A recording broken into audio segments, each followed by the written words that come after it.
And on your second point, I want folks to understand this is not Devin McCourty Patriot homerism that emerges when he mentions Bill Belichick, because I was going to go there.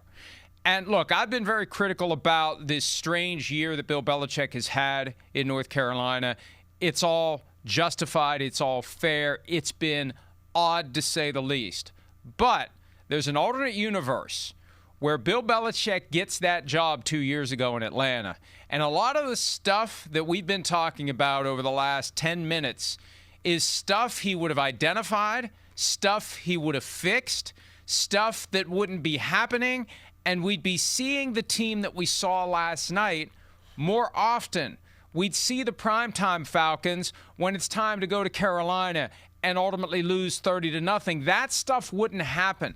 Belichick, given his half century in the NFL, would be able to diagnose. You can't solve a problem until you diagnose. And there's some diagnostics that need to be done. You know, they have those fancy machines when you take your car in. They hook it up for the diagnostics. I have no idea how any of that works, but I know they hook your car up to it, and then they tell you what's wrong with it, and they tell you what you need to have it fixed. And it's usually a hell of a lot more expensive than it should be, because what the hell do we know? And that's the problem. Arthur Blank is the guy who took his car into the dealership, and he needs a true diagnosis of what's wrong with it, and he needs a mechanic who can fix it. And I'm not saying Raheem Morris should be fired. That's not my point here, because the problems may be unrelated to coaching. My question is, if Bill Belichick had been hired, how different would the Falcons be right now? They'd still have Bijan Robinson. He would have inherited him. I don't think they would have done the weird, let's pay Kirk Cousins $100 million fully guaranteed and then 43 days later draft Michael Penix Jr. I don't think Bill Belichick is going to do that. And that was the big criticism of the Falcons from others around the league after they drafted Michael Penix. Where is the strategic thought in the organization? Who is sitting down the way that Belichick would? And at least Belichick in his time with the Patriots. I have no comment about Belichick's current skills. I'm talking about if we had done this a couple of years ago. And I don't know, maybe he could walk in and do it right now. Maybe Arthur Blank decides, you know what, I just should have hired Bill Belichick in the first place. I'm going to call him up, and I'm going to just give him the keys. Because that was the problem, Devin. As generally accepted and understood in league circles, Bill Belichick wants to take over. Well, we only have a coaching vacancy. We don't have a come in and take over vacancy, so the people who have those jobs are understandably leery about the guy who comes in and wants to take over. That's one of the reasons I believe that Arthur Blank got talked out of it. Rich McKay, you know, they always say, it's funny, and I'll shut up after this. They like to say Rich McKay's not involved in football anymore. Did you see the shot of the booth last night? Did you see? And, man, you know you're rich when you can take up a entire frickin' row with just three guys in the luxury suite. You got Arthur Blank, you got Terry Fontenot on each side, and dead set in the middle. Who's dead set in the middle? That's where the owners should be. Rich McKay's dead set in the middle of this long-ass row where they got three guys watching the game. Rich McKay's still in this too. And, hey, I like Rich, but he's been the constant who has found a way to avoid the scrutiny because I'm not involved in football anymore. Come on, man. Come on. So I think that's another person who's naturally threatened by Bill Belichick showing up. So my question is this. How do they begin the process of fixing? They can't fix until they diagnose. And I know if they had hired your guy Bill Belichick 2 years ago, first order of business would have been to diagnose all the things that had gone wrong, and they wouldn't have done $100 million for Kirk Cousins and 8th overall pick in the draft on Cousins' eventual replacement. Yeah, and I think that's the frustrating part about this. Like, no one's – like, we're not coming in here saying Bill Belichick gets in there and this team takes off and earn a Super Bowl. What I'm saying is he comes in there, there's questions, and there's going to be answers. Whether that shows up on the field, that would be yet to be determined. Does the players that we think that they are who they are, does that show up? Does the scheme work? Do these different things happen? Like, there's no Jeff Albrecht, who I think is a really good defensive coordinator.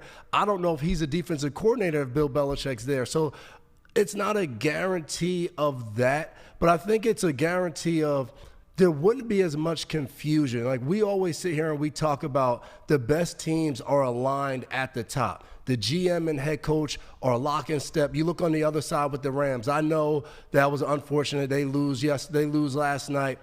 But I don't think there's as much doubt about the Rams going into the playoffs being a good football team that's going to get it turned around, that's going to go out there and compete at a high level. Because when we look at them and we look at McVay, we look at Snead, we're like, hey, those guys, they're together. They know what they're doing. Hey, when they went all in and gave up all those draft picks to try to build a team, that team went to the Super Bowl.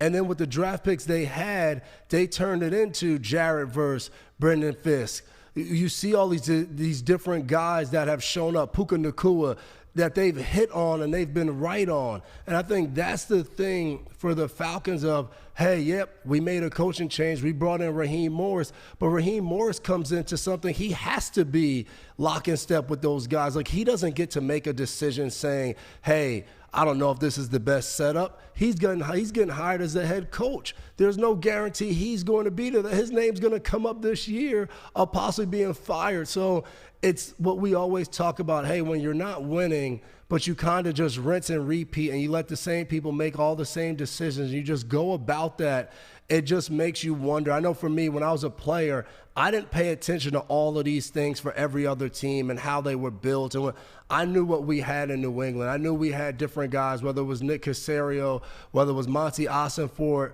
all these different guys, Jason Light, like all these different people, John Robinson, that ended up being GMs or different people elsewhere. We knew they were a part of the plan of what was going on in New England, but we kind of knew everything fell under Coach Belichick. He was going to be the decision maker. He was going to get the last word on different things between him and the Crafts. Like, we knew our organization was the Crafts, Bill Belichick, players. Like, that was understood by everybody in the building.